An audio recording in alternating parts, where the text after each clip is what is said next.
by training, a pilot by hobby, and a Manchester United sports fan by birth, our next speaker has previously served as a senior marketing executive and CMO in the cybersecurity industry for over 15 years. He now manages all branding, operational, and strategic marketing for Check Point. Please welcome the avid skier and our Chief Marketing Officer, Peter Alexander.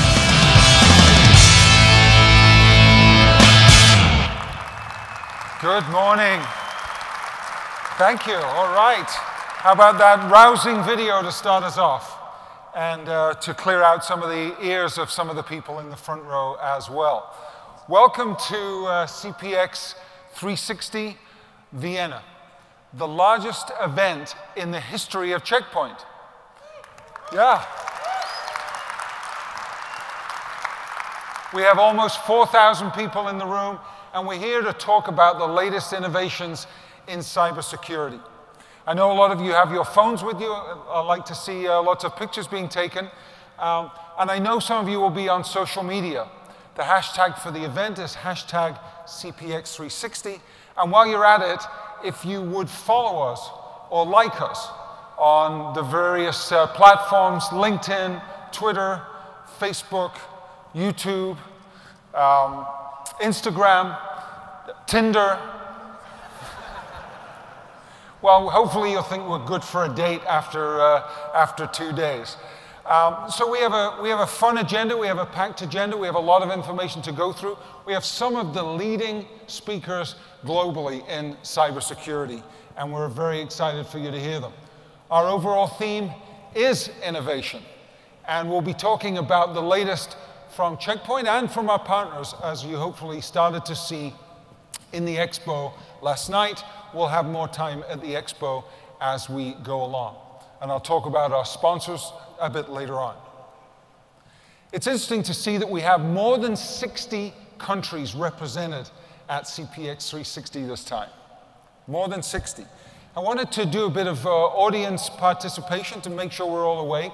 We have big blocks of audience, so we're going to have to play this a bit by ear. I'm going to come over here, and I'm going to ask a question of just this part of the audience. I know it's not easy to see, but I wanted to make sure that you're all with me, okay?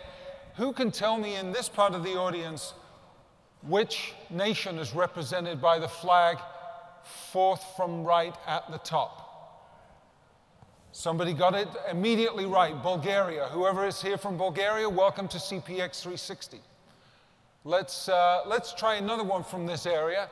How about this one on the right? Georgia. This part of the room knows their flags. Let's see how this part of the room is doing.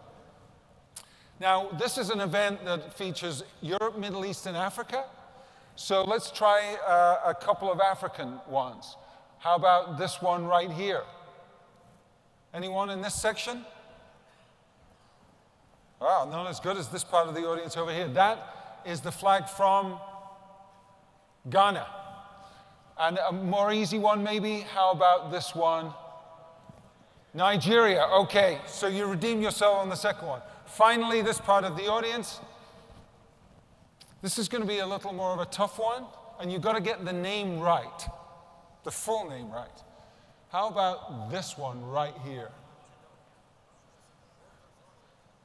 I heard someone say it. That is the newly named country of Northern Macedonia.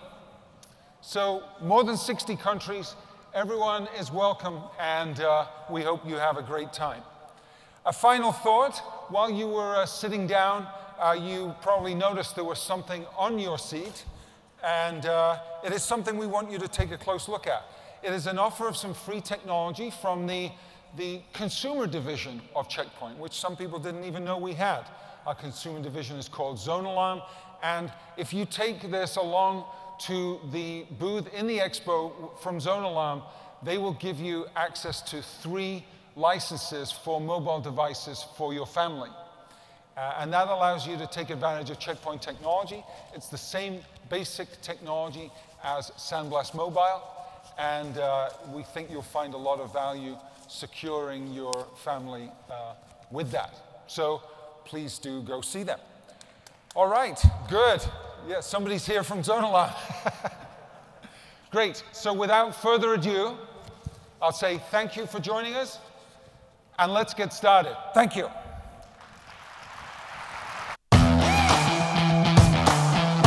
At the age of 12, he started at his first job in the IT industry. At the age of 24, he invented the firewall. And at the age of 50, he was recognized with the Startup Nation's highest award, the Israel Prize. Our next speaker is both a leader and a visionary in the cybersecurity space. Yet what he's most proud of is each of his 6 amazing offspring. In his spare time, he is also a gourmet chocolatier and an avid drone enthusiast. Ladies and gentlemen, please welcome Check Point's founder and CEO, Gil Shwed.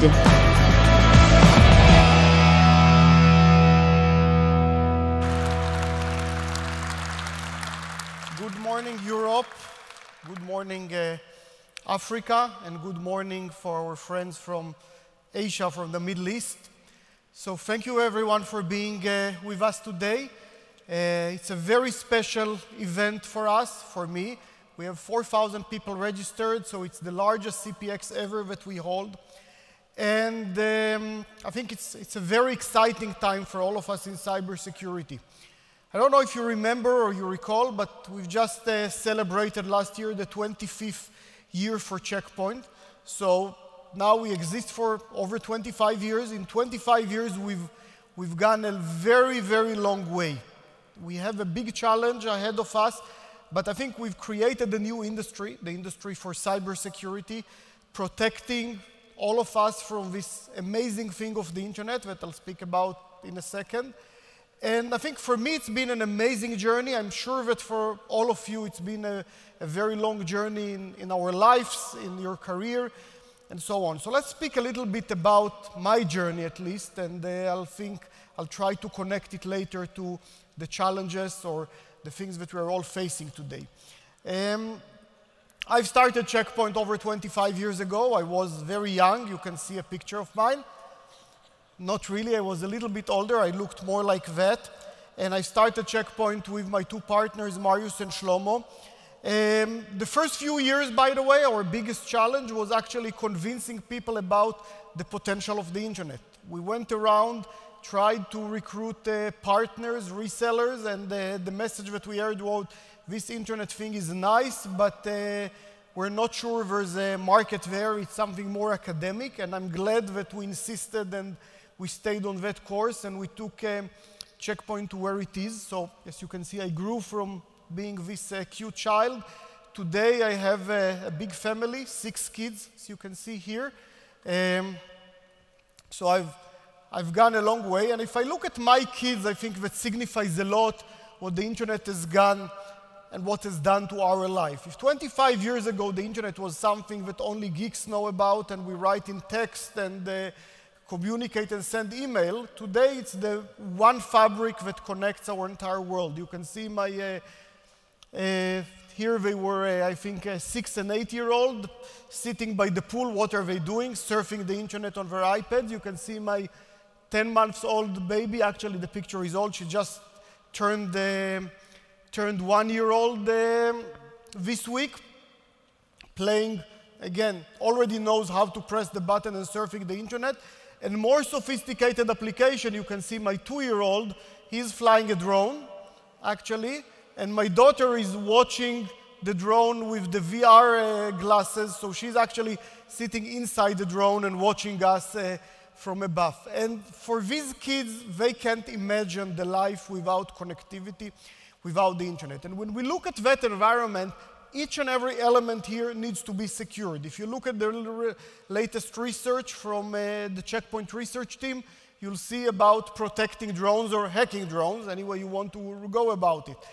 You'll see later how many hundreds of vulnerabilities are found every year in the mobile devices we all love, and by the way, which most of us don't protect, which is a big issue, I think, for all of us.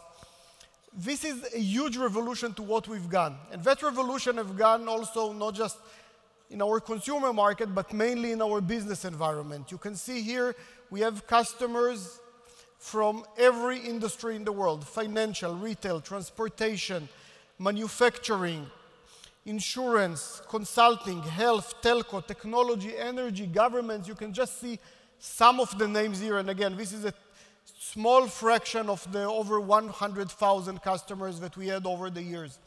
So I think we've gone a great length in these 25 years. We've won a lot of recognition, and we keep winning them 19 times in a row in the Gartner Magic Leading Quadrant. Great awards for every technology that we have, from the cloud, mobile, endpoint, the highest level of industry recognition. So when we look at all of that, we can be very proud, and I can congratulate all of us about the amazing job that we do. Let's jump now to year 2018. I think if we look at year 2018, we blocked last year over 100 million unknown attacks using Checkpoint products in all your environments. So thank you for helping with us. Our threat cloud, that I'll speak more about later, is passing 86 billion IOCs queries every single day. Not in a year, in a day. Just to compare that number, Google handles 6 billion searches every day. So it just shows you the scope that we are all getting into our environment and our cloud. When we look at last year, not just the Checkpoint statistics, more cyber criminals were prosecuted than ever before in 2018. And I think the demand for cybersecurity people is at all-time high. And for all of you, you're all cybersecurity professionals.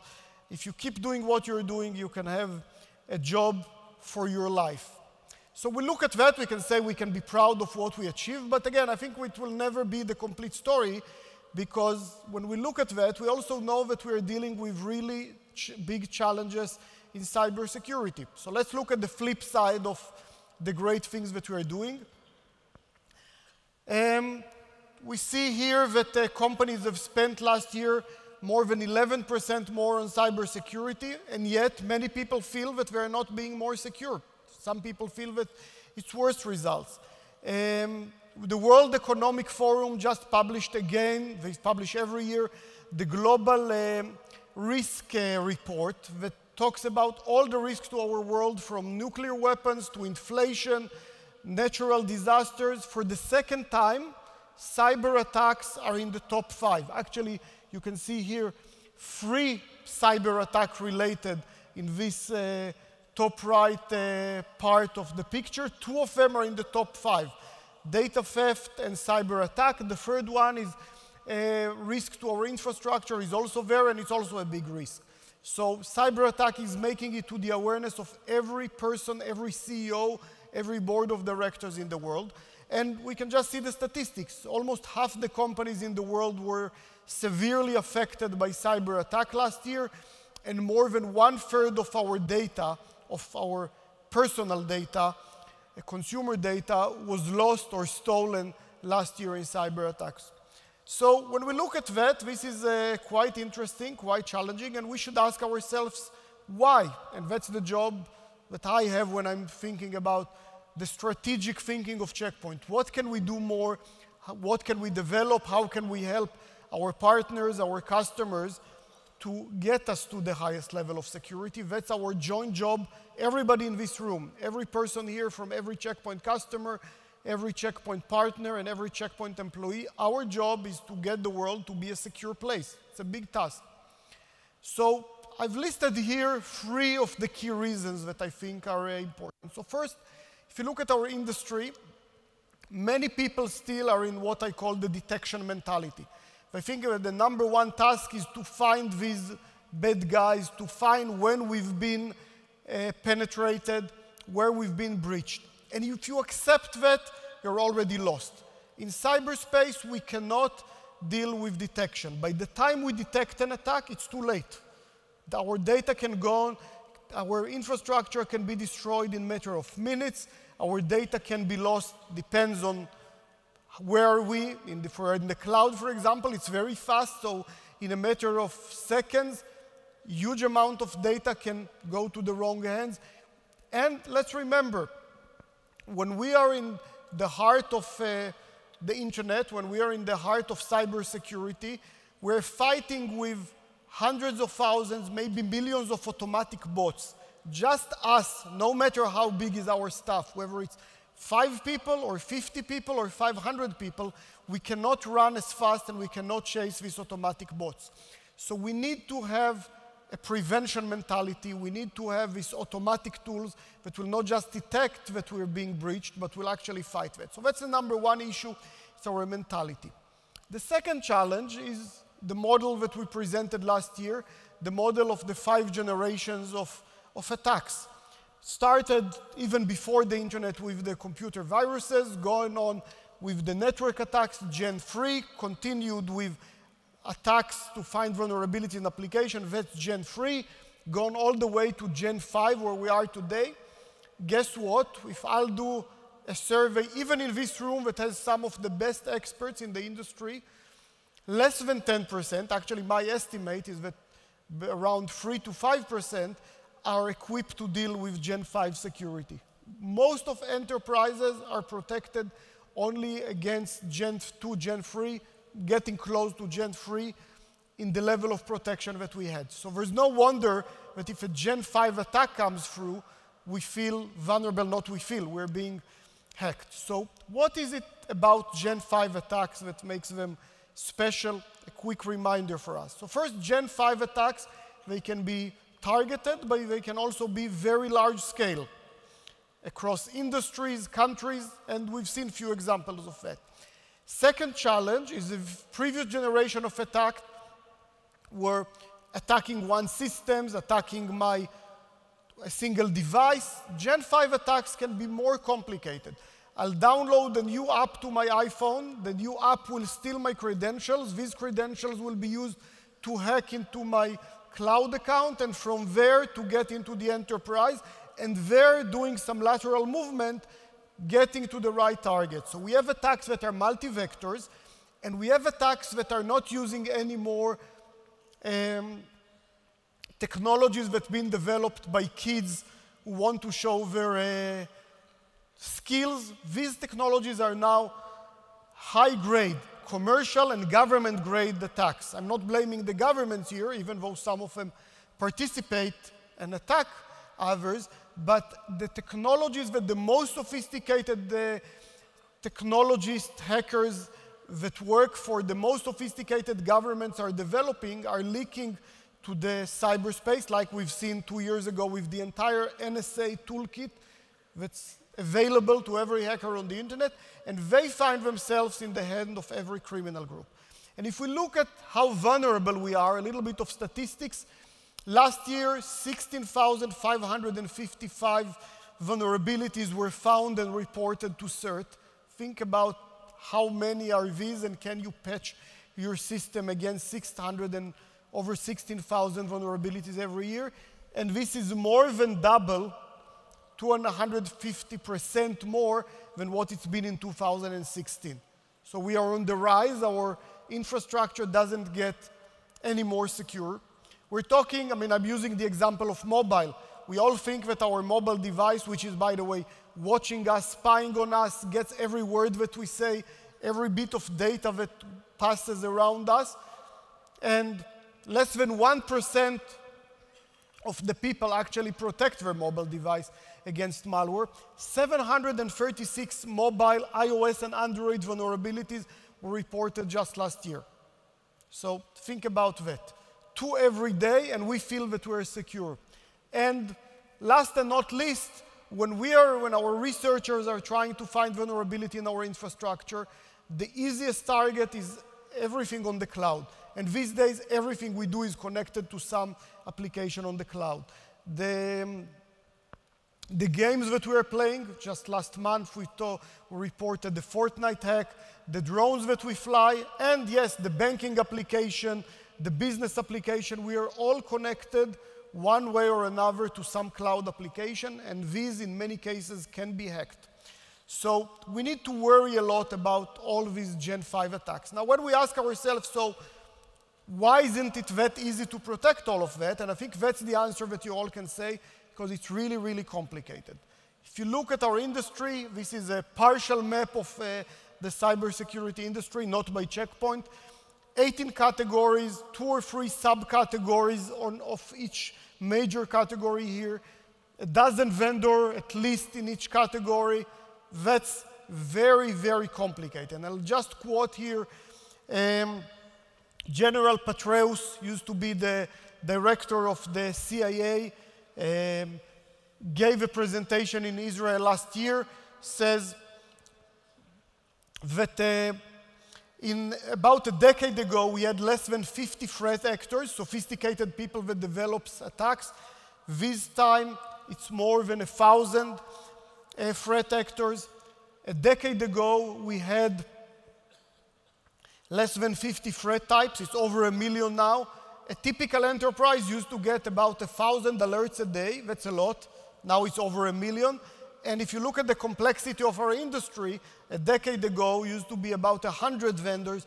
Today it's getting close to 3,000 vendors. So can you really deal with that complexity? Not only that there's too many solutions, the solutions do not cooperate. So by using a solution, you haven't solved the full problem because these solutions actually need to cooperate in order to catch the bad guys.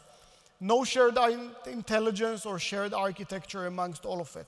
And let me demonstrate that complexity and what I think is the revolutionary architectures that we are building and that can solve this problem. Let me show you the problem.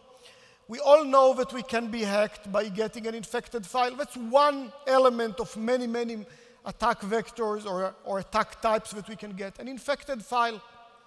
Now, when we think about that infected file, that file can get to us through many different vectors. I've listed here 9 attack vectors, by email, by download, through the company, through a file upload, through a USB device, through a messaging app on our mobile phone, and many, many more. So it's not enough to say I want to block malicious files. I need to block them on all the different attack vectors on which these files can arrive. So that's challenge number 1. Now, how many technologies do I need to actually analyze and find and maybe stop this malicious file? We listed here about 8, from the good old antivirus, which is still very much relevant, to the machine learning, sandboxing, different technologies of file analysis that we have today. So if I look at that matrix, I have here 72 different combinations that I need to solve, that I need to pay attention to. Maybe not all of them are relevant, but most of them are relevant, and I need to make sure that I have the right combination of attack vector and technology that applies and works. Sounds complicated, but that's only a small portion of the problem. When we look at the broader view, you can see that we have here at least 16 attack vectors, at least 26 technologies. If we calculate that complexity, 416 different combinations, and that number just keeps going on. Next year, the next few years, we're easily going to have 3 more attack vectors, IoT, new types of devices, new type of cloud application, our cars, so on. We're easily going to have 3 new technologies. Actually, when you think about the number of security vendors that call on you and talk to you about a new technology, and are doing a good job, by the way, it's much more than 3 in 3 years. It's probably 3 a month. And that means that that complexity is going to double in the next 3 years, and it's going to be over 800 different combinations that we need to solve. And guys, I have a very high level of appreciation to the people sitting in this room, to all the security admins, security experts, chief information security officers. Guys, if you can solve that problem, if you're even trying to do that, you need to be super, super sophisticated, super smart. You're probably smarter than Einstein. And that's a big challenge on all of us. It's really, really hard to solve that, and we need to find ways to address that trend. So what are we doing to do that?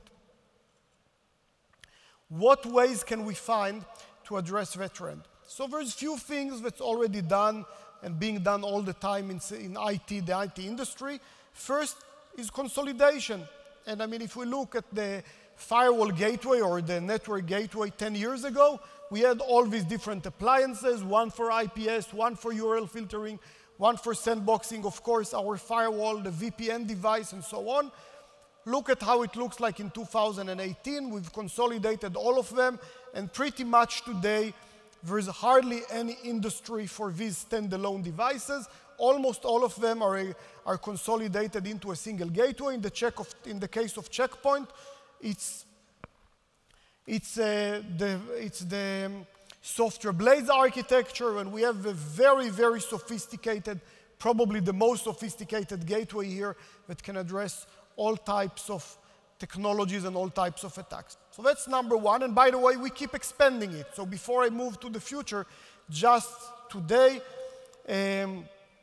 we're launching 2 new appliances that are optimized for threat prevention, that have more and more capacity to handle more types of threats. We're launching a new type of scalability technology called Maestro. We'll see that in the next 2 slides. So here are the 2 new appliances, the 6500 and the 6800.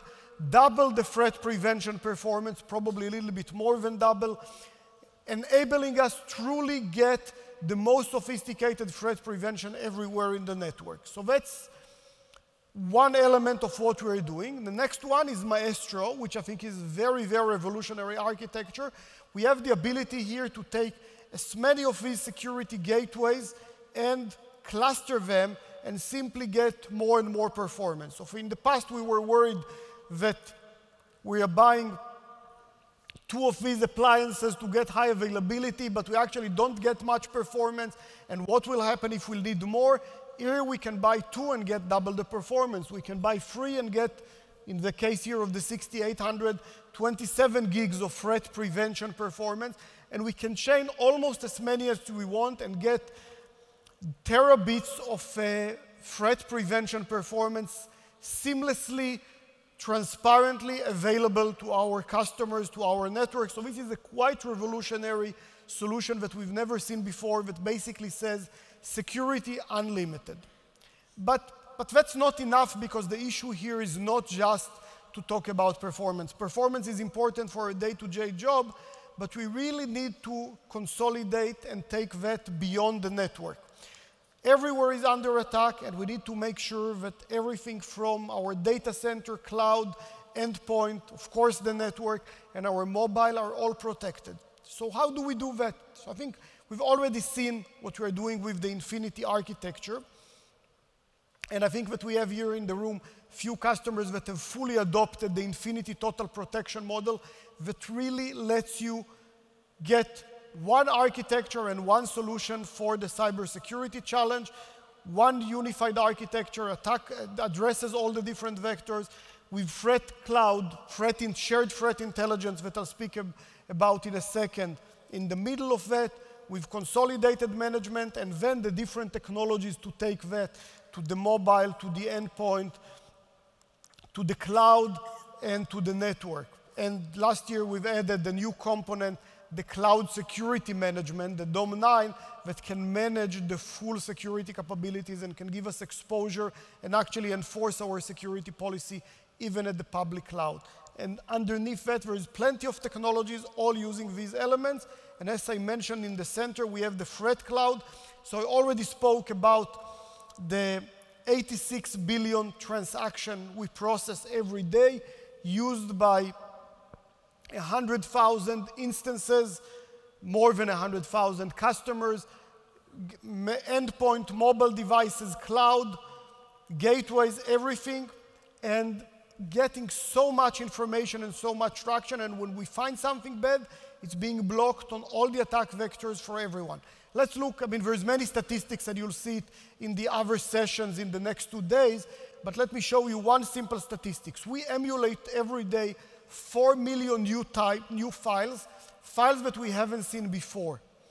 Out of these files, we find every day 7,000 zero-day infected files, new ones that haven't seen before, that are not recognized by any other technology, by any antivirus on the internet.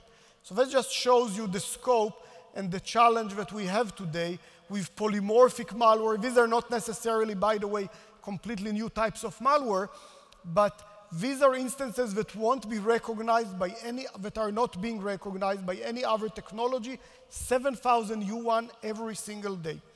So I think I've proven that point about what we do today and about the Infinity architecture and how we address that.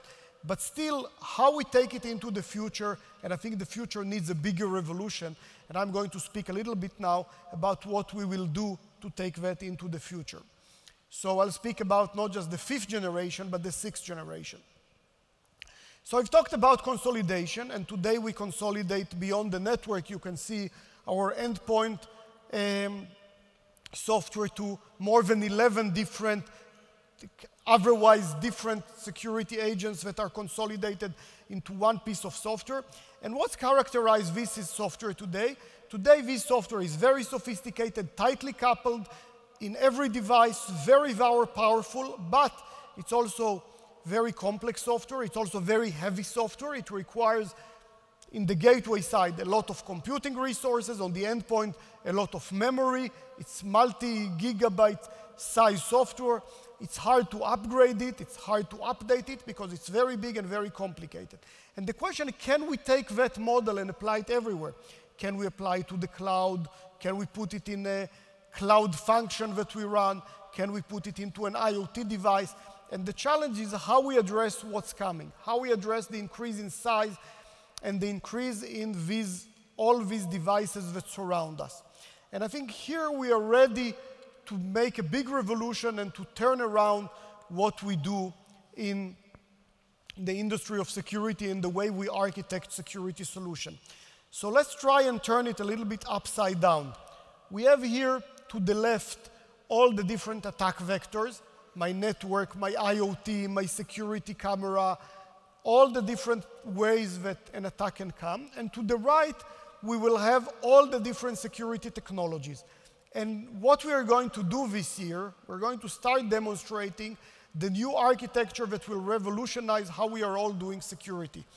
So on the left, we will have the security delivery that will now be separated from the security service. So for example, we'll have a hybrid security gateway for the network. To some extent, we have it now. But we'll have all the other elements, the IoT devices like the security cameras, the endpoints, the nano gateways for small networks or for devices we can't put software on, the mobile devices, and the cloud that deserves more than, small part of this slide deserves several slides for itself, and there will be many sessions on the cloud. These are the security delivery elements we need to have. And on the right side, we will have the security services. And we will put all these security services in our threat cloud. We will power them with AI, and we will be able to deliver the same security technology consistently and share to every element.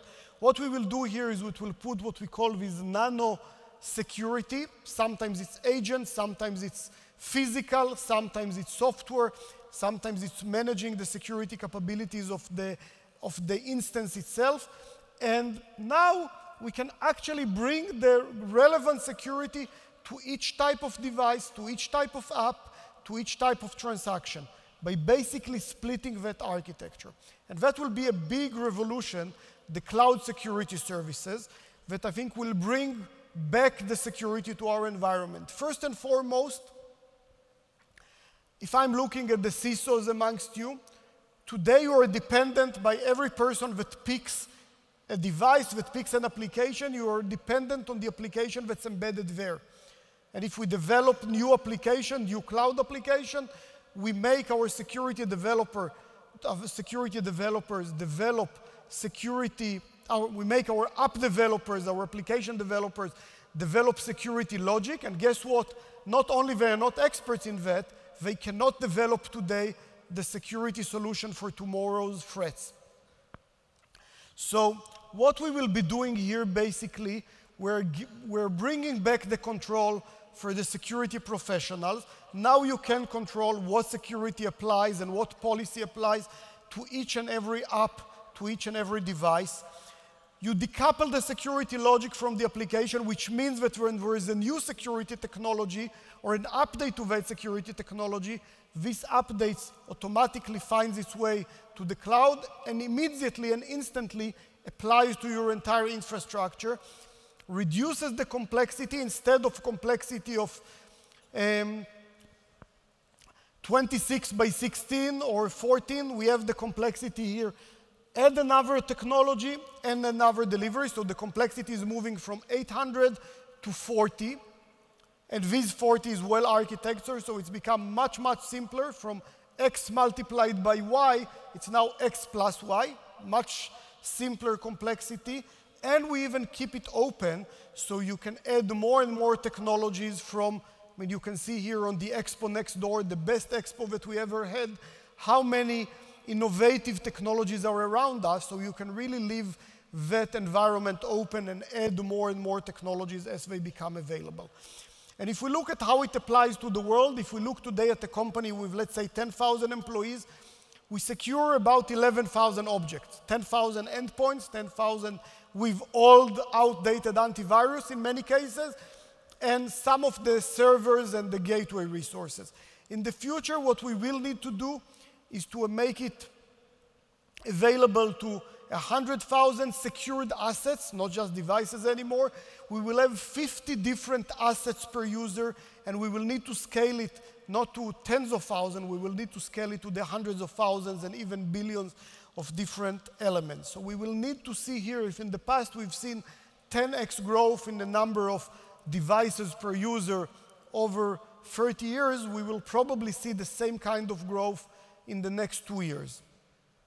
And this is how it's going to look like. When we look at our environment today, we have everything connected, our cars, our utilities, our telecommunication infrastructure, our buildings, our clouds, our healthcare information, it's all connected, and the idea here, it will be able to connect it to this cloud that will power with the nano security in all this environment. And of course, it's built for the enterprise, so if you listen and you'll follow what we're talking about, this is not a public cloud from the sense that everybody is equal, everybody gets the same. We have all the elements to make it tailored to every enterprise environment, to have all the elements that will give the highest performance, the most tailored and the most customized security for each and every one of your enterprises.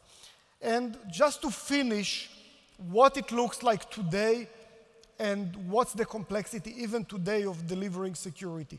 Let's look at a simple case study. 2 chief information security officers, Steve here and Marcus. One is managing the security for an investment company, the second for an insurance company. One is in charge of less than 4,000 employees. One is in charge of almost 7,000 employees. How do they deal with it today? So Steve today is using the most common architecture to address security. Let's look at this map. You see, he looks at this. He doesn't look at this matrix. If he would have looked at this matrix, this is how it would look like. Each color represents a different security solution. You can see that there are solutions that addresses multiple cells on this matrix. As you can see, he has a lot of technologies. He's very sophisticated, but you can see that there's many areas that are unprotected here. All the white with the X's, these are not protected attack vectors that are relevant. He has more than 16 vendors. Many attack vectors are not protected, and he can't really deal with Gen 5 attacks today. And that's the typical security environment today. Work very hard, work with a lot of people, and you're still not there. You're still chasing the problem. Let's look at Marcus here. He has gone to the path of security consolidation and trying to architect that. You can see that, I think, almost all of his X's are covered. You can see that there is not too many colors here because he's using a security consolidated approach. There's more than one vendor. No one vendor can do it all, but you can have one architecture, Infinity, that will do that. And you see that in the case of Marcus here, you have one security architecture, all attack vectors protected, and he can prevent Gen 5 attacks. And that's today, and that's very, very doable. And if we look at the comparison between them, Steve is using 16 vendors, partial security coverage, extremely expensive. It needs more, but it needs about 30 engineers to just maintain this infrastructure. Marcus, on the other hand, one architecture, complete coverage, solution cost with all that consolidation is a small fraction. It's less than half of what Steve have, and he can actually manage that with 5 or 6 people to get a much stronger level of security. This is the world today, and it will be more and more challenging and more complicated in the future. So, to summarize, we are moving into the next generation of cyber attack, to the 6th generation of cyber attack.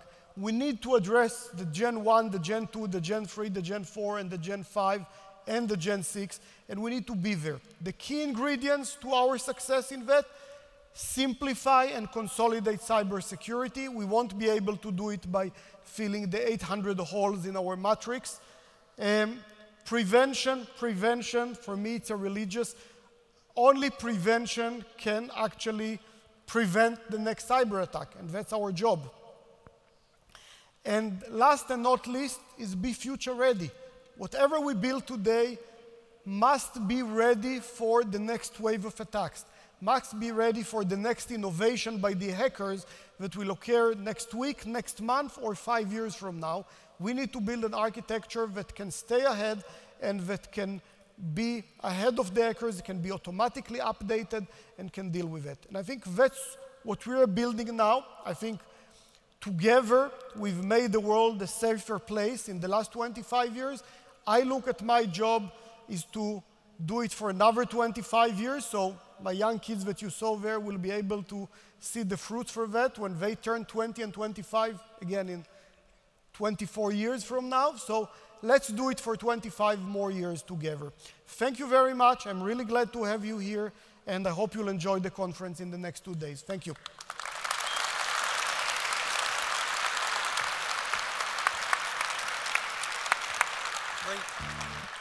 So Gil, it's not every day we have the Elvis of cybersecurity in the room with so many people. So I hope you don't mind that analogy.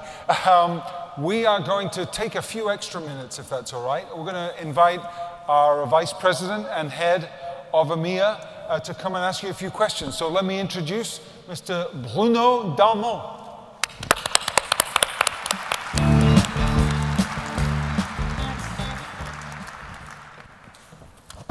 Hi, Bruno. Hi, Gil. Good morning. Great Good morning, audience. everybody. You have the largest audience in the cybersecurity, so I congratulations. Think, in EMEA, obviously, cybersecurity is a very hot topic, and we see with our employees, our partners, and all the customers that came here to hear you. And thank you for this presentation of the future of security and how Check Point is playing the main role in helping our customers to secure their environment. So first of all, you are traveling a lot around the world. As well, Israel today is the center of cybersecurity research, so you meet a lot of executives. What are they telling you about their concerns and their needs? What they are worried about? So I think what I see, and again, I've always focused, I'm a technology guy, I developed the first product, so I'm always tend to focus on the technical people, and we always get to this complicated discussion about the implementation, the issues, the operation. When I meet the executives, they're all concerned about security. When I tell them, can I meet your CISO and talk about security, he says it's not just the CISO, we are talking about that in the boardroom. The CEO is worried about that. And the challenge is that they are confused. They really don't know what to do. So I mean, they're saying, what are we doing? They don't understand the answer, because if we answer them that we're doing IPS, NGFW, NGTX, whatever, even I get confused with all the buzzwords around us, and they are looking for solutions. So I think they like the idea when I presented even some of the concepts that I've shown here about the generations. They can understand what is a generation, they can understand the complexity, they can understand, do I need to solve 400 different issues? How do we solve it? And they are really concerned that we will build better. From what I'm getting, if we approach the executives in our companies with the right solutions, they will give us the support. They were going to go outside their way, we're going to allocate the budgets, they are going to endorse the investment. If we are going to show them that we have a real solution and explain it. And that's what we're trying to help everyone in the room do here. Yeah, thank you. We saw all the flags at the beginning of this session with Peter.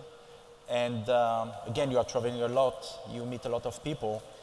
Do you think that there are countries that are more concerned by the threats, or industry that are more concerned, more vulnerable?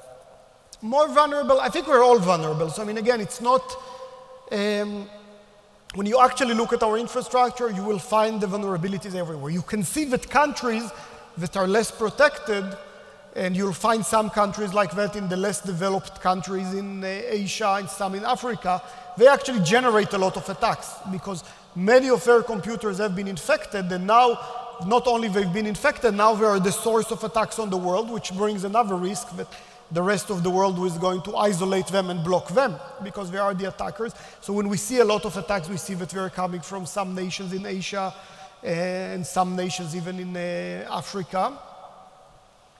But in terms of the vulnerability, we are all vulnerable. You can see attacks on the US, attacks on Russia, attacks on, I mean, we are really, really all vulnerable. It's not maybe equal, but high enough so we all need to take care of it. So no boundaries. No boundaries. And by the way, that's also about how to protect us. We say, okay, maybe countries will go back to what we're seeing in the political scene. Instead of more globalization, more nationalism will block our borders. In the internet, you cannot block the borders. When we see an attack against a country, and we've analyzed a few of those, we saw an attack against a country, and maybe some of the reaction was, okay, so let's block the borders of the internet here. Let's block the access from other countries. Guess what? Half of the attackers were from outside the country, half of the attackers were from inside the country. They're all bots that are operated from within the countries, not the country's own citizens. And so it's not even practical to say that we'll put borders on the internet. It really doesn't work on the large scale level. What about the industries? You think there are verticals that are more vulnerable? Yes, I mean, if you look at the two verticals I would worry about today, but again, I think first the issue applies to everyone. If you look at the financial sector, it's vulnerable. There's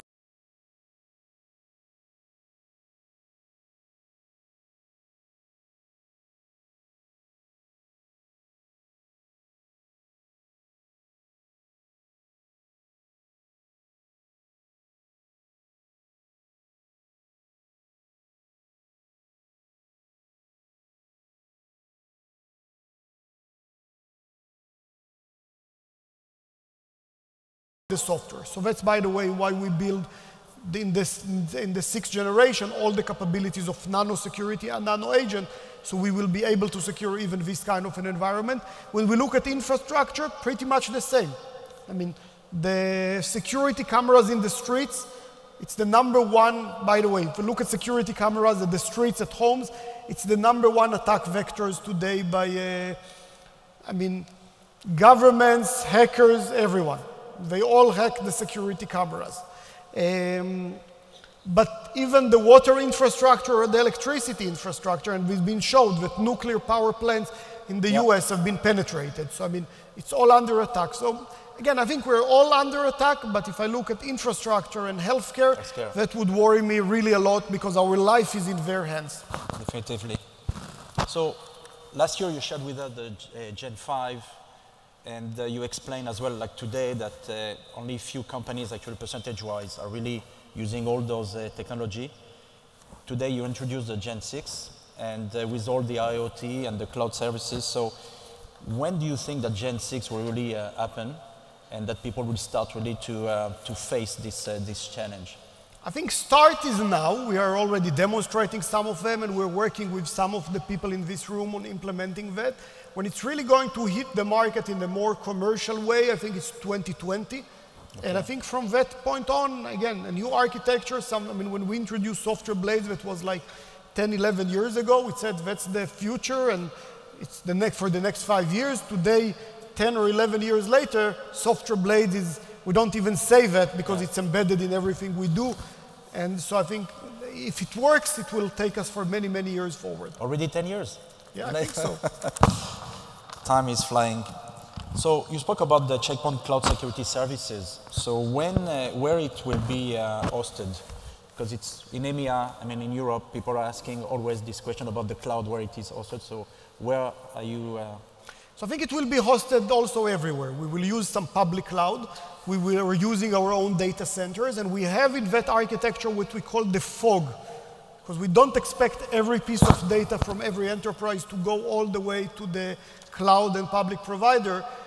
Again, that sounds nice in theory, but in reality, you want to have some locality for both privacy and performance. So what we have is the component that's called the fog, and the fog can still be on every enterprise. Now, interestingly enough, we can also have a fog in the cloud, because if you have an application on Azure or AWS, you'd want them to go within the same cloud. If you have application on your factory floor or you're in, on your office buildings, you'll have a fog that's local to that.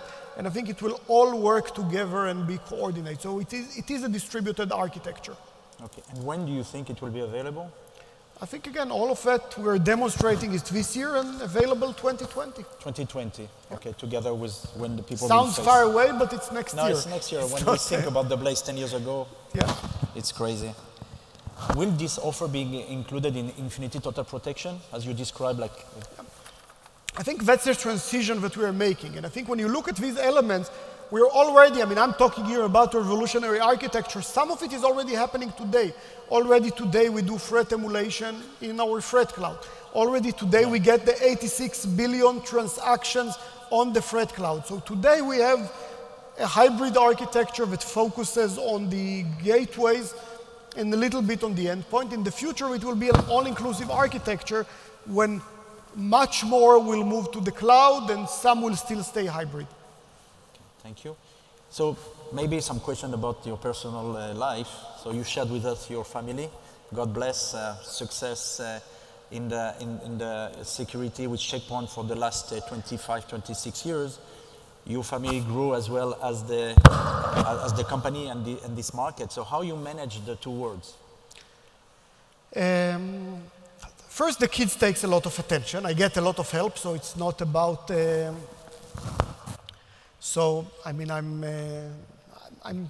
wake up every morning at 6 a.m. to send them to school, but it's still okay. I still try to sleep at night, and it's great to have these conferences that I get few days of long night sleeps and the vacation. No, but the kids is amazing. I think for me, I have my first family, which is Checkpoint and everyone that I share most of my days, and I have my second family, which is my loved ones and my kids, and I think in our hearts we have a lot of room for both. And you find the time. Yeah. For both. Great. So last question, Gil. You travel a lot for business, but as well for leisure. EMEA is a huge region with 3 continents. Which country you never been, you would like to go? First, we usually say on everything, I don't know the things I don't know. So right. I don't know the nice places that I haven't been to. Right now, by the way, we do travel mostly to Europe because with 6 kids, you think about the convoy that we get, we cannot fit into a single car. It's a very complex operation to travel at our scale. Last place we've been to that was new was actually last summer in Montenegro, which is a very nice place, not very far away. And of course, there's plenty of places in Africa, for example, that I've never been to, and I think for me it would be an exploration of a new world. Great. Thank you very much, Gil, for your time, for your presentation today. Thank you for being with us, and we'll have a great CPX 360 here today in Vienna. Thank you very much. Have a good day. Thank you very much. Thank you. Good luck.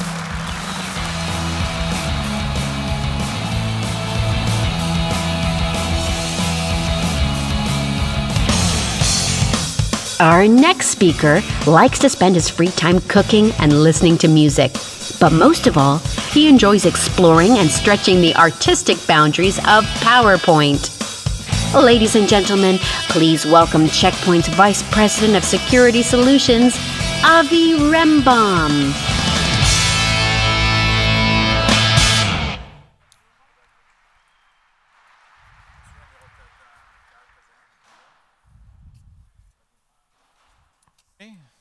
No.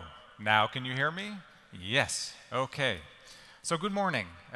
My name is Avi Rembaum, and indeed, I have the great pleasure this morning of, to some extent, being the context guy.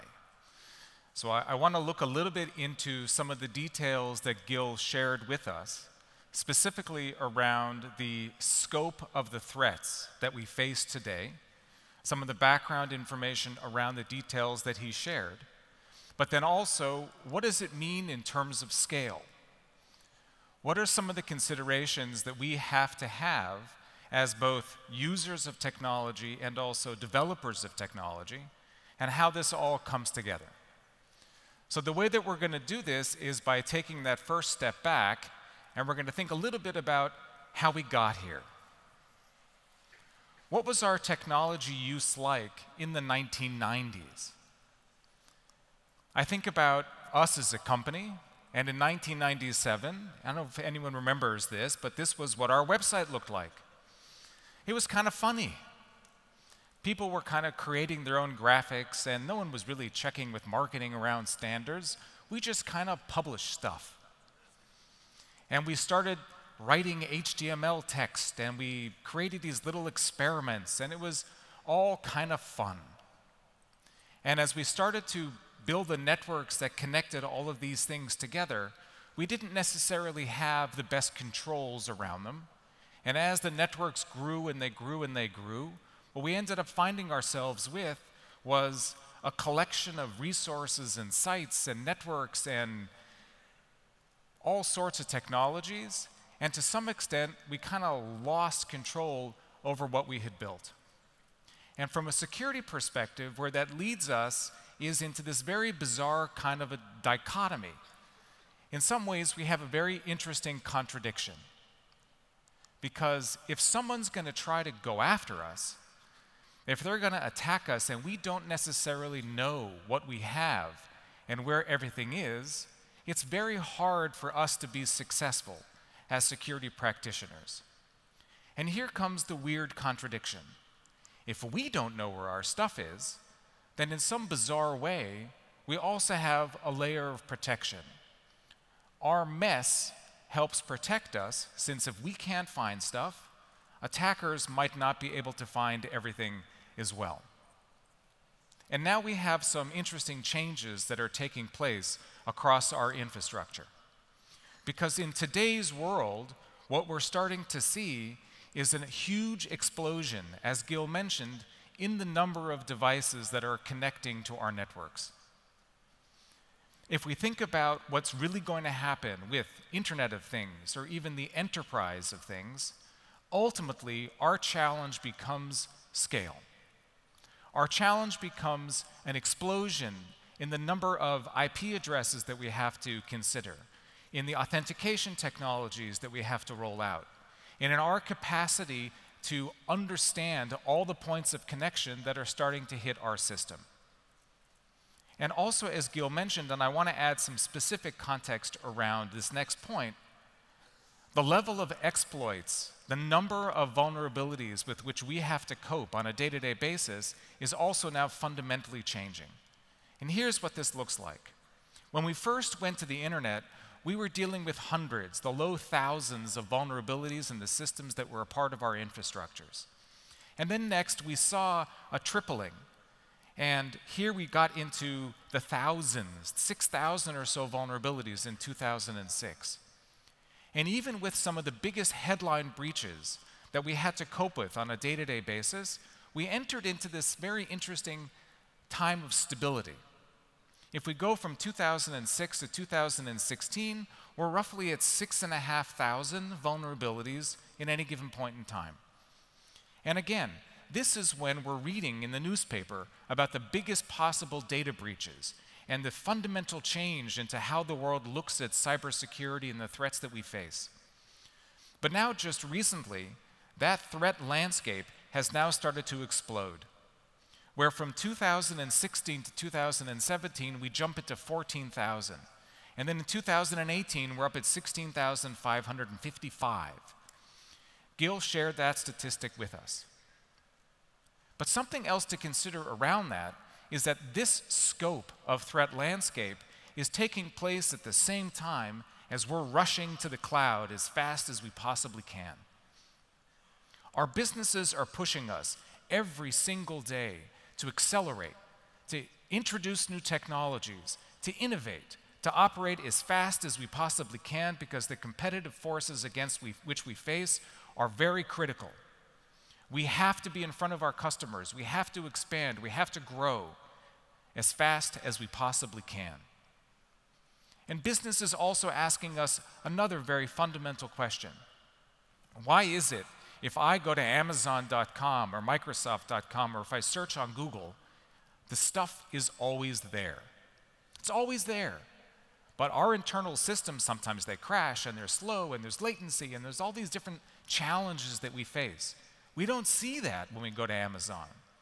Maybe we should start using the systems that they've developed in order to make our systems as fast and as stable as reliable. It's a very practical question that the business is asking us. Simultaneous to this, we also see the integration of our development teams and our integration teams.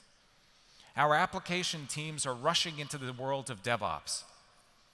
We launch as fast as we possibly can. We integrate our processes as fast as we possibly can. We're continuously bringing new systems online, sometimes in the dozens of times per day. And if we can demonstrate that open source code or software that someone previously wrote is good, why don't we just copy and paste that and leverage a library of software to push systems out as fast as we possibly can? And ultimately, as we look at the systems that we have today, they're starting to look old and slow. And why don't we move to a transition into microservices? Can we take these ginormous concepts that we used to have, and can we shrink wrap them?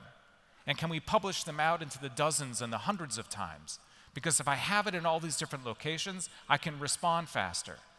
Perhaps if there's an issue that I have to consider and I have to rewrite something, I can just blow it up and publish it again and again and again in smaller and smaller scale. I can decouple myself from the operating system. I can decouple myself from infrastructure. My teams can write code and I can just push it as fast as I can. And in a security concept, what this brings us to is in many ways this reckoning. And what do I mean? Who here is still dealing with the Apache Struts vulnerabilities? Those from a year ago, 2 years ago, 3 years ago. There were multiple new vulnerabilities that appeared in 2018 alone.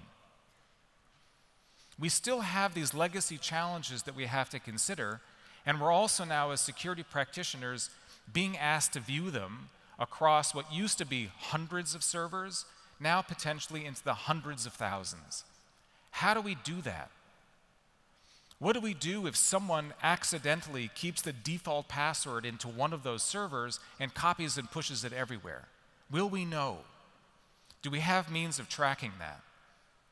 What we're seeing today is that the threat landscape in which we operate has reached this terribly overused term of a watershed.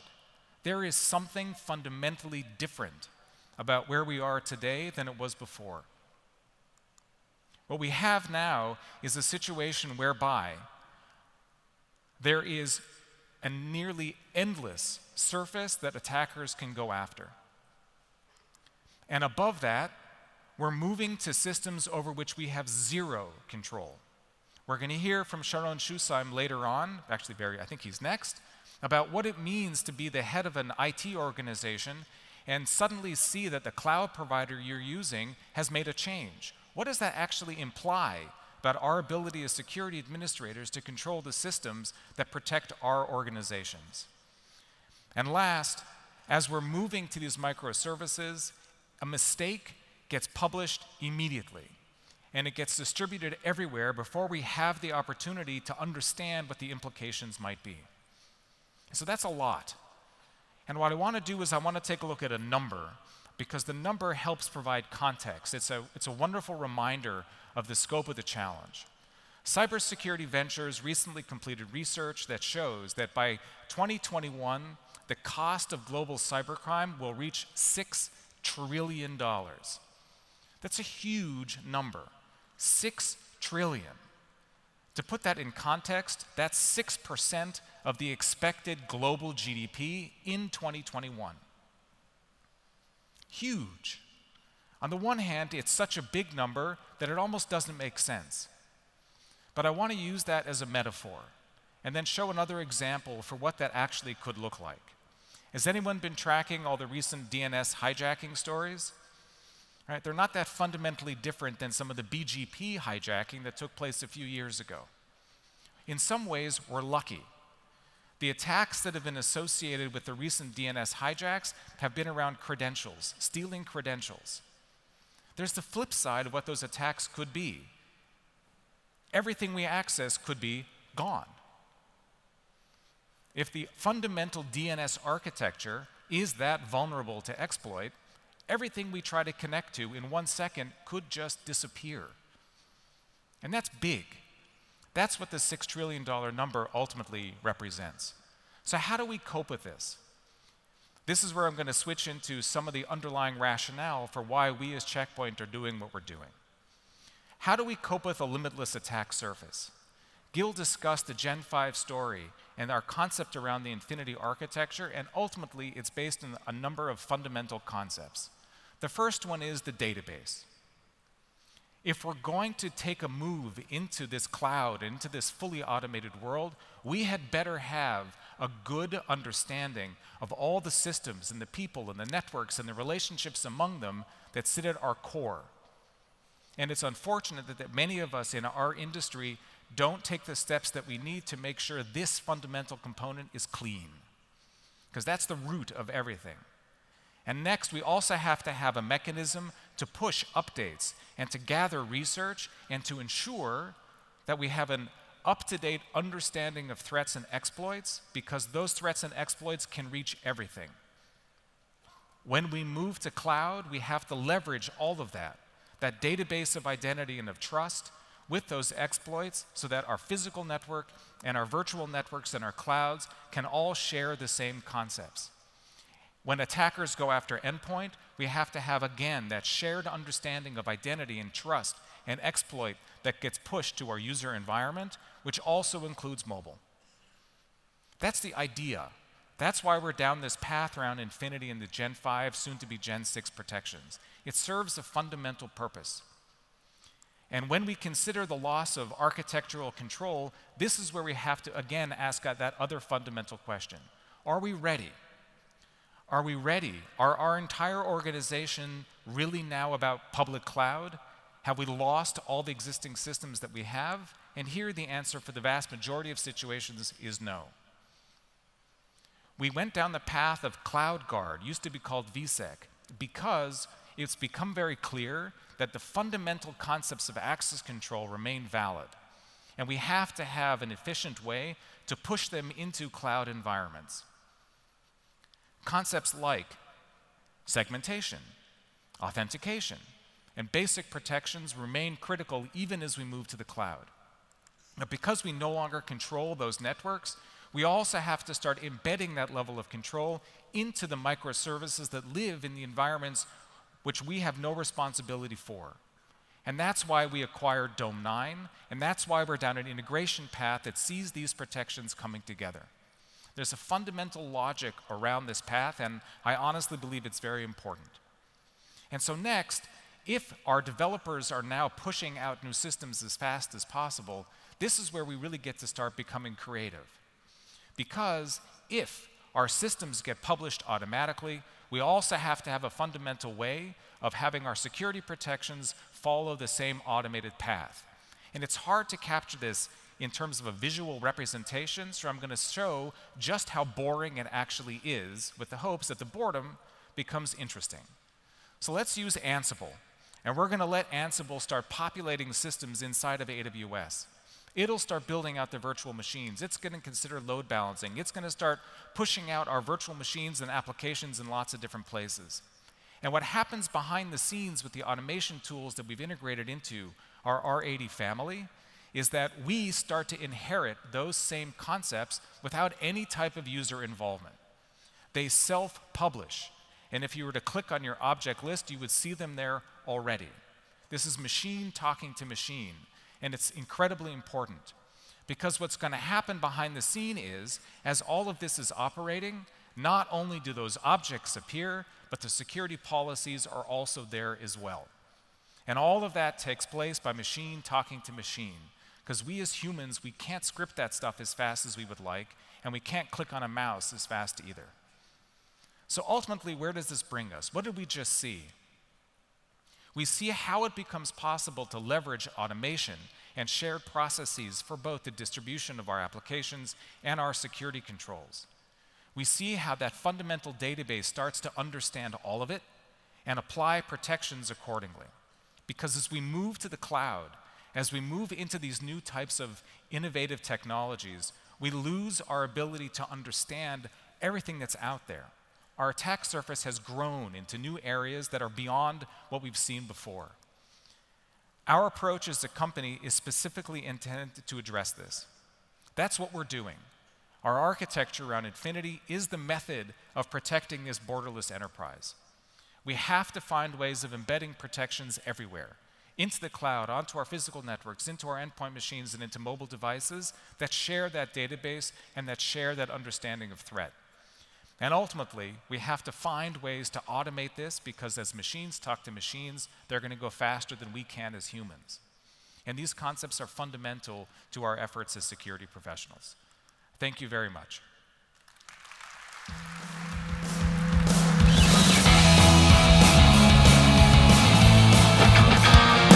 Ladies and gentlemen, please welcome Check Point's Vice President of Information Systems, Sharon Schusheim.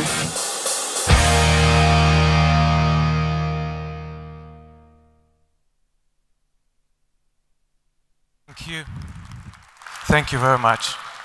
I don't know if you noticed, but when Peter introduced Gil, he said that Elvis in the room. So I wonder if when he would introduce Dorit later on today, he would say that Lady Gaga is in the room. Peter, we'll see. Anyhow, my name is Sharon Schusheim, and I'm the CIO for Check Point. And listening to music is one of my long life hobbies. Actually, music plays a very important role in my life. Now, had you asked me a few years, what does cloud mean for me? I would probably give a simple answer. Cloud meant downloading and streaming music for me. Now, over the years, I've moved from listening to vinyl to listening to CDs, and from CDs to downloading music, and from downloading music to streaming music. At a certain point in this journey, I probably have given my credentials to one of these less than perfectly secured sites. Not one of these, but one of these music download sites. Now ask me, how do I know that? There's an easy answer to that. Last October, I acquired a new friend. His name is Des53. Des53 claims that he has a videotape of me browsing through adult sites. Now, since he's a good friend, he asked only for $900, not more than that. But he didn't end up with this. A month later, I received a phishing email. This time, the guy was suggesting that I need to reset my Salesforce password.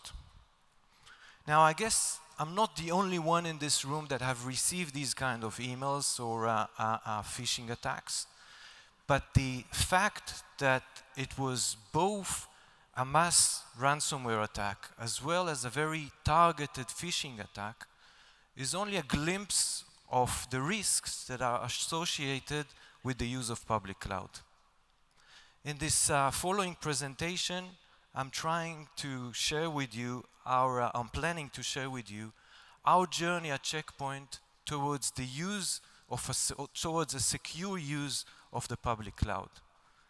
Now, since I mentioned that I love music, I decided that the theme for this presentation will be album covers. So let's see at the end of the presentation how many of these covers you were able to identify. Last year, I spoke about my role as the CIO for Check Point, who also holds responsibility for security. How I'm pulled between two directions. On one direction, my mission to promote the IT infrastructure in order to support the growth of the company. And the other direction, between my role as a custodian for security for this company. One of my last slide or closing slides in this presentation discussed our first steps towards the use of public cloud. I mentioned or emphasized 3 takeaways in that slide, but since then we made a lot of progress. Now let's face it, when talking about public cloud or cloud at all, it means many things to many people. For some, it means infrastructure as a service. For others, it means software as a service. For few of us, it means platform as a service. And for few in this room, it only means private and not necessarily public cloud. In the next few slides, I will discuss our use of the public cloud, mostly as infrastructure as a service, but we'll also touch some SaaS aspects. Let me start this presentation by mentioning 3 very general insights that I think are worthwhile sharing with whoever is planning or is taking this journey already. Number 1, and there's actually 2 points in this insights. Whoever in this room is not engaged or not aware of a public migration happening, public cloud migration happening in his organization, guys, you need to run fast. You're losing the train. This is happening everywhere. If you think it does not, then it only means that you're not aware to this. It starts with you realizing that something happens in your organization while you're busy protecting your on-prem. Suddenly, everybody is using SaaS and IaaS, and you're not involved. My first instinct was, how do I gather the horses back to the stable? But then I realized that that's actually a mistake. What I should focus on is develop a strategy towards the use of public cloud. I need to embrace the trend. And then, once you create this infrastructure, it would hit you like a tsunami. Suddenly, everybody wants to use this infrastructure, leverage the public cloud, and now. Your challenge then becomes your lack of agility. The second point, this is a totally new world. If you think that there's shortage in security people in the world, then the combination of cloud knowledge and security knowledge is even more critical. This ride requires bridging huge knowledge gaps that are relevant to different teams and different aspects. Your IT team would have 0 to very little relevant experience in this journey. Your security team would need to master yet another new world. They will be threatened by this process, and it's going to be a challenge to lead them through this migration. Some will join you, some you would need to replace. You need to identify very quickly who's going to join you and who is not. Last but not least, a common trap we all fall into is we're trying to copy-paste our security strategy from on-prem to our cloud instances. But soon, you would find that that's not enough. The cloud is no longer one perimeter. It brings with it risks of many perimeters. While your compute assets resides within VPC or security groups, your S3 or blob storage are out there in the wild. When you consume services, you have no control of these services. Not to mention serverless computing. How can you protect that if you cannot touch your server? This is certainly a change in mindset, and you have to take that into consideration. Now, with these three general insights, let me tell you how we started the process. The first thing we decided to do was to develop a strategy. One that is addressing many aspects, like how do we secure the access, how do we control identity, how do we manage identities, how do we make sure that our accounts are all the time audited and governed, and how do we make sure that this is not only network, but also data-centric. And all of that, obviously, within budget constraint. A strategy, like any good strategy, security strategy, one that is based on the base technology, that is augmented by the right policies, and never forget the human factor. Let's start with policies. What we realized is that there's no one-size-fits-all here. When we interviewed our customers, we understood that there's different cases for different needs. Some developers would need internet access, some would not. Some developer would need accounts for very short research projects. Some would need accounts for very long production or development projects. Our policy, therefore, defines different account types. Accounts like a sandbox account or an internal-only account which does not allow any public internet to it, or a production account. It also defines different roles, like an admin role, a DevOps role, a security role, or a developer role. The combination between these account types and role types defines the allowed set of permissions that follow our security policy. Let's move to technology. Last year, I spoke about my 3 principles for choosing the right security technology. And these principles were: make sure you focus on prevention first. We are not able to implement 25 vendors with 35 solutions, and therefore your solution must be a consolidated one. And it must be consistent across my organization. The same solution must give me a solution for my mobile devices as well as my servers.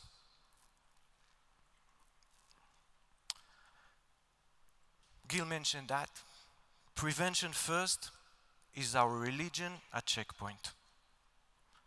Our first priority was to implement all of our Gen 5 protections to this new environment. Using CloudGuard IaaS, we've created 2 data centers in the public cloud, which are protected in prevent mode with all of our Gen 5 protections to incoming and outgoing traffic.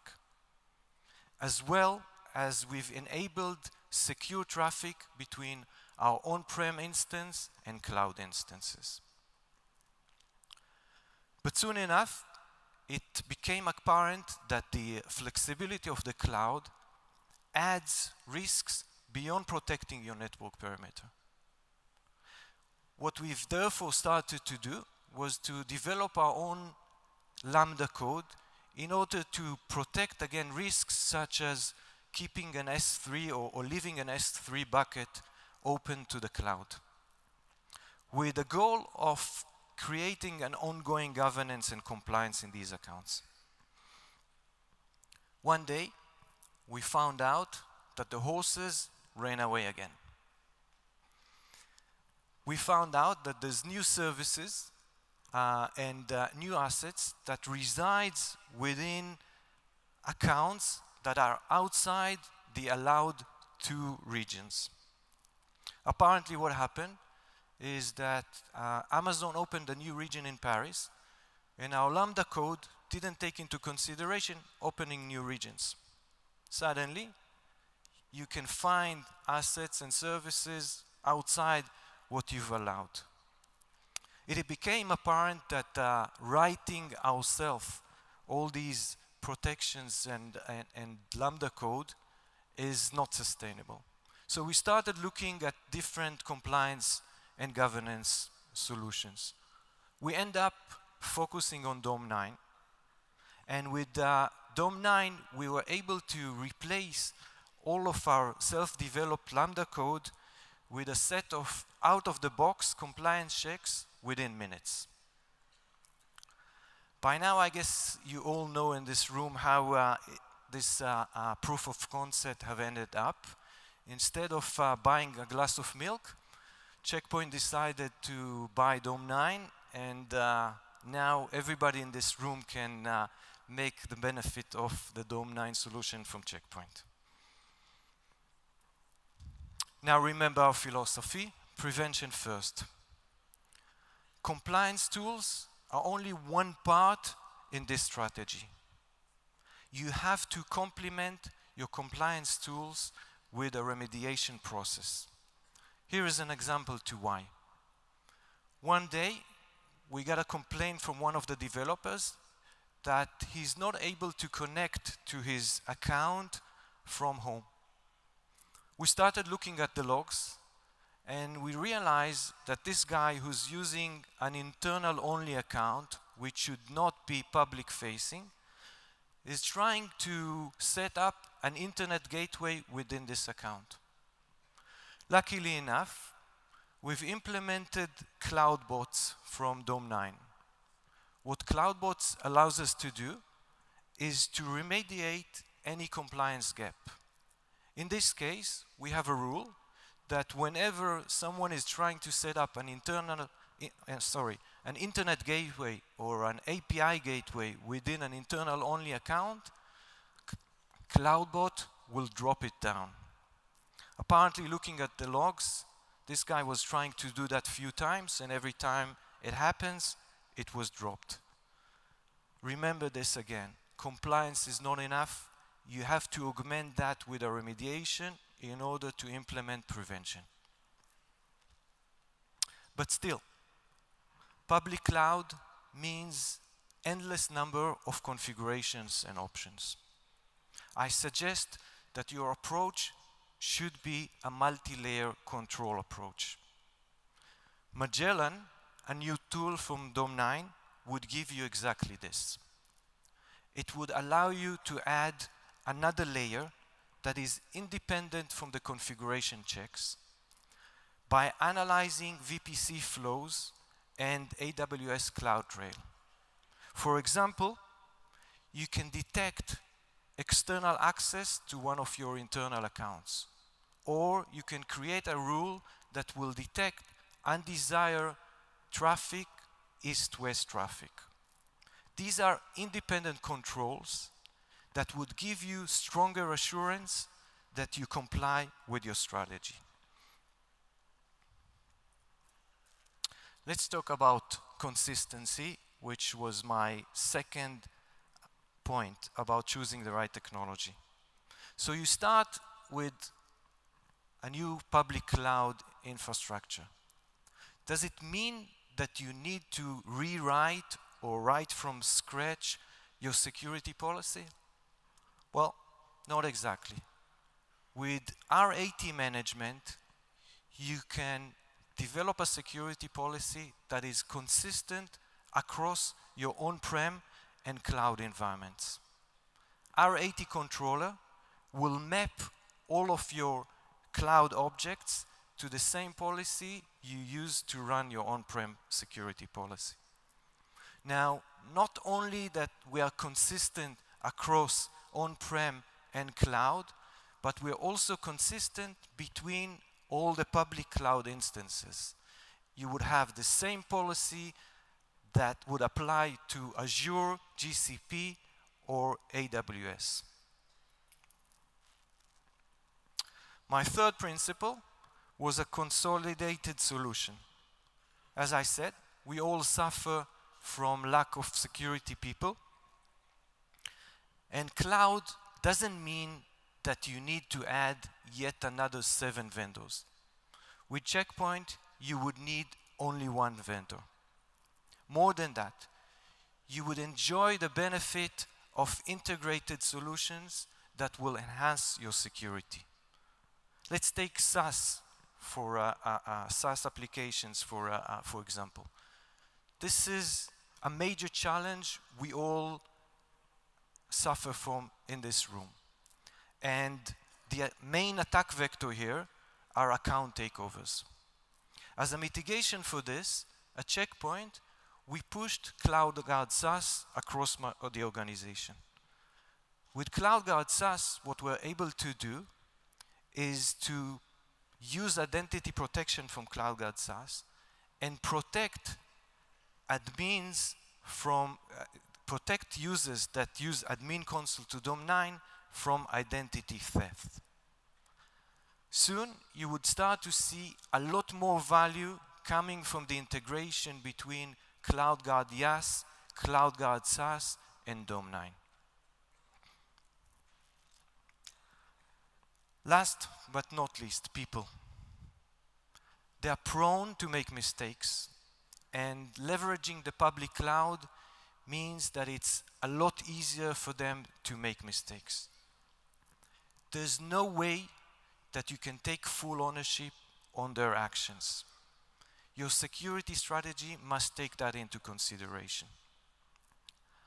Here are 2 things that I would recommend you to do. Number 1, security ownership should be shared between you and the local DevOps teams within your organization. And number 2, education is a must. There's a huge gap here, and you have to invest in education. Now, for my last slide, I kept my all-time favorite album, which I can listen every day to. And unlike choosing your favorite music, when it comes to migration to the public cloud, you cannot rely on your gut feeling. You have to choose right, and Checkpoint is your answer here. Thank you, everybody, and enjoy CPX.